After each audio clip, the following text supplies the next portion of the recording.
मैले कति सम्झाएँ सम्झिनु हुन्न स्याड मात्रै हुनुहुन्छ म के गर्नु भन्नु त दाइ तपाईँले अस्ति मलाई सम्झाउनु पो दादा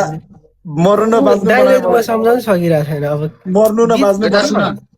मैले न यो राजीव भाइलाई सम्झाउन सक्छु न यो खेमेलाई सम्झाउन सक्छु न यो भोटिनलाई म कसैलाई पनि सम्झाउन सक्दिनँ बुझ्नु कसैलाई पनि सम्झाउन सक्दिनँ मलाई मर्नु न बाँच्नु मलाई दाइ होइन दाइ एउटा छोड्नु ब्रेकअप पहिला मेरो तल्लो घरको काकाले पनि पत्ताउँदैन थियो काकाले पनि पत्ताउँदैन थियो अहिले यस्तो के भयो किन ल्याएको म दाइलाई के सम्झाउनु तपाईँलाई थाहा छैन म 2 दिन उता काम गएको थिएँ ज्यामी काम अब हेर्नु बाल बच्चा पाल्नु पर्यो भनेर 2 दिन ज्यामी काम गरेको थिएँ बुढी गाई घरमा छैन कोनी लग्यो बुढी खोइ सबै आइज नि त घर म गर्छु भनेको मान्दैन यो भाइले त पुरै कपाल सबल दामी कटिङ हानेर आएको छ त के हो अनि भोटुले भनेपछि दाइ यो भाइले के गर्यो दाइ तल्ला घरका काकाले पत्ताउँदैन थियो मलाई लु त चस्मा खोला एकचोटि आँसु थाम्न सकिरहेको छैन दाइ लगाऊ अब मेरो बाँकी मात्र भनेको आँखाबाट नै रातो रगत निस्केला जस्तो ठिक छ मेरो भाइ म यहाँ ऱ्याग हान्न आइरहेको थिएँ कि तिमीलाई तर होस् यार ऱ्याक नहानौँ तिमीलाई यार तिमी टेन्सन नलिनु म सक्दिनँ दाइ अब म खप्नै सक्दिनँ म डिप्रेसनमा जाँदिनँ दाइ यस्तो पाराले हेर्नु त तिम्रो बुढी चाहिँ को बुढी बच्चै छैन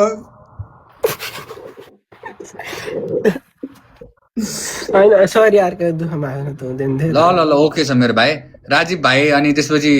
भोटु त्यसपछि खेमे सबजनालाई माया छ सबैलाई लभ छ तर यो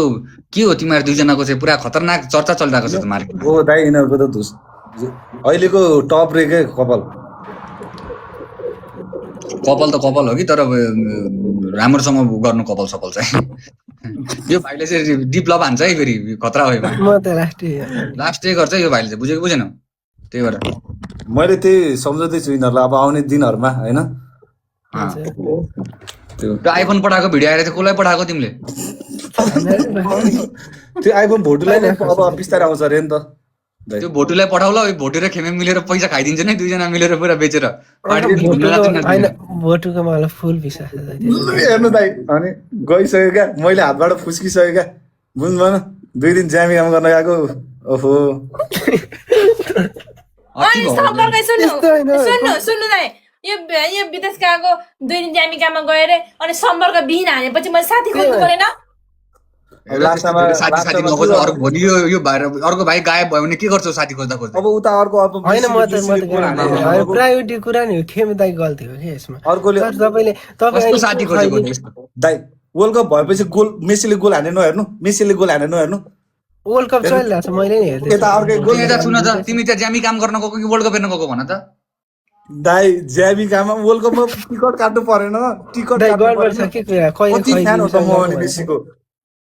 ठिक छ इट्स ओके तर दुईजना भन्दा पनि अब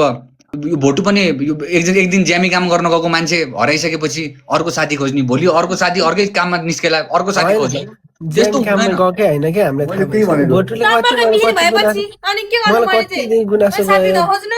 कति गुनासो गर उसले अनि यो भाइ त कति पछि फ्रेस देखेको छ त के हो भाइ फ्रेस किन भोटु भएपछि अब म स्याड अब हेर्नु न यो राजीव पनि अब टेन्सन लिन्छ यो है 2-3 दिन गायब भइदियो भने त म त हुँदिनँ अब त प्रायोरिटी म त केही सक्दिनँ यार म त तिमीहरूको लभ सब के यताउति यो कुराकानी माया पिरती के पनि बुझ्दिनँ र म त एकदम लोयल एकदम वान मेन आर्मी बुझेको बुझेन हो वान मेन आर्मी म केही पनि बुझ्दिनँ यो लभ सबको चक्कर यताउति आफै सेल्टा आफै कुराकानी गर दाइ म पनि तपाईँ जस्तै हुन चाहन्छु क्या वान मेन आर्मी हुन चाहन्छु क्या दाइ माको दाइ मलाई कहिले सिकाउने दाइ मलाई म वान मेन आर्मी हुन चाहन्छु ट्रेनिङहरू के कस्तो छ दाइ ट्रेनिङ एकदम कडा छ एकदमै कडा एउटा खुट्टामा उभिनु पर्छ न त मलाई एउटा खुट्टामा उभिनु पर्छ अहिले नै उभिदिनु एउटा खुट्टामा उभिनु पर्छ अनि बल्ल त कति मिनटसम्म उभिन सक्दो रहेछ त्यसपछि बल्ल थाहा हुन्छ वान मेन आर्मीको पावर कस्तो रहेछ भनेर मलाई भेटेरै ट्रेनिङ गराउनु पर्यो क्या म तपाईँबाट म वान मेन आर्मी हुन चाहन्छु नाइ भेट्दाखेरि त गाह्रो पर्छ फेरि तिमीलाई है म त कटवासको लट्ठीले हान्छु फेरि होइन अब त्यो ट्रेनिङ अब भएपछि त मैले गुरु मानिसकेपछि त अब मान्नु परिहाल्यो नि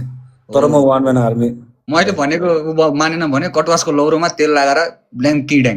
बुझेनौ। त्यसैले यो वान म्यान आर्मी कुराकानी यहीँसम्म सकाउँ, तर यो तिमीहरू दुईजनाको के कुराकानी सब कुरा मिलाऊ, सब कुरा सेल्टाऊ, सबै कुरा गर। यो मेरो भाइ खेमेरको लागि पनि अब खै के भन्नु, यो पनि कता डुलिरहेको हुन्छ, कता कता गइरहेको हुन्छ। अस्ति कहाँ गयो भने अघि आफै भन्दा म खैरिन लिएर गएको के पो भनेर भन्यो। अस्ति भोटी गइरहेको थियो अनि कसरी चाहिँ पर्खेर बस्छ त्यस्तो हुँदाखेरि अनि एक्लै गर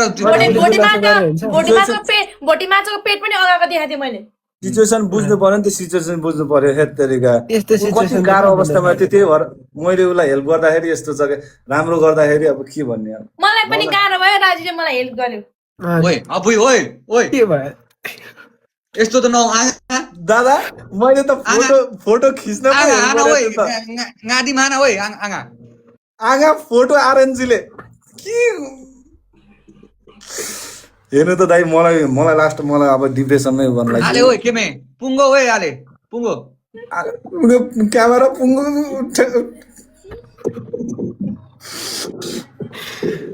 के भन्नु यार, म त भयो यार, आफै र्याक भइरहेको छ यार, आफै र्याक बन्यो यार यो त यार। दाइ यो यस्तो जटिल अवस्थामा पुग्यो क्या, यो सब उयोहरू नै यस्तो भयो क्या कुराहरू नै। ठिक छ यो अड्काउने कुरा सड्काउने कुरा नगरे कि यो मेरो भाइ खुसी भएको देख्दाखेरि चाहिँ अचम्म लागिरहेको छ मेरो भाइको। तर दाइ म पनि खुसी छु क्या, ऊ चाहिँ खुसी भएर होइन, मलाई खुसी लागिरहेको छ। सबजना खुसी छौँ, हामीहरू पनि खुसी छौँ। यो राजीव भाइ ज्यादा नरौ, तिम्रो आँसु नै सकिसक्यो होला नि मेरो भाइको। हाँस रमाइलो गर, चिल गर, लाइफ साइड बस, यताउति गर। तर खेमे भाइलाई चाहिँ यतै मतिर तान्नु पर्ला जस्तो छ है, दुईजना दाजुभाइ निस्किनु पर्ला जस्तो छ आज। हजुर हस् मिलेर बस्नु भयो नि अहिले पिडामा हुनुहुन्छ लभ स्टोरी छड्देऊ के म बुझ्न सक्छु सिचुएसन प्रेम माया गर्नेहरूलाई खुला मुक्त गरिदिनु पर्छ के। म उसको खुसीमा यो भाइको अरूकोमा थिएन होला होइन, यो भाइकोमा चाहिँ म खुसी छु दाइ। यही भनेको यार, यो भाइको लागि खुसी छु म पनि। ल चल म टिकटक छोडिदिनु लाग्थेँ क्या यो भाइ कारण, तर ऊ खुसी भयो नि नु गरौँ। यो भाइले त कस्तो आइब्रो साइब्रो मिलाएर कपाल सपाल काटेर होइन यस्तो के सुन न, आर्मीहरू टक्क पास आउट हुन्छ नि, पास आउट भएको जस्तो आर्मी जस्तो पो देखिरहेको छ। एनसी बनेर आएर टक्क चिटिक्क सेतो सर्ट लाएर आएर जस्तो। त्योहरू त अहिले भोटोले सिकाउँछ नि त यस्तो गर्नु यस्तो गर्नु।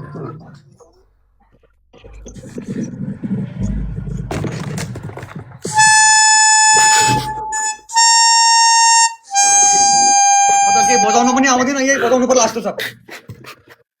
बजाउनु दाइ बजाउनु पनि आउँदैन, के बजाउनु अब तनाव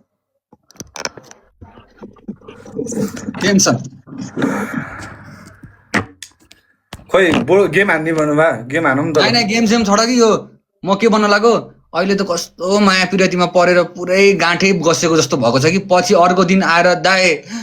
म त यार तपाईँ टेन्सनमा छु, तपाईँकै लाइफ मात्रै हेरेर बस्छु भनेर फेरि त्यो दिन आयो भने नि, त्यो दिन आयो भने मैले जानेको छु यो भाइलाई मैले कस्तो त्यो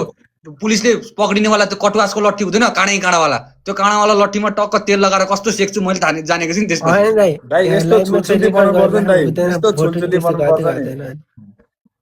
ठिक छ ल राम्रोसँग बस, म पनि निस्किन्छु अहिलेलाई है। आमा यो भाइको हाँसो खेमे हजुर दाइ दम छ भने आऊ है। ओके दाइ,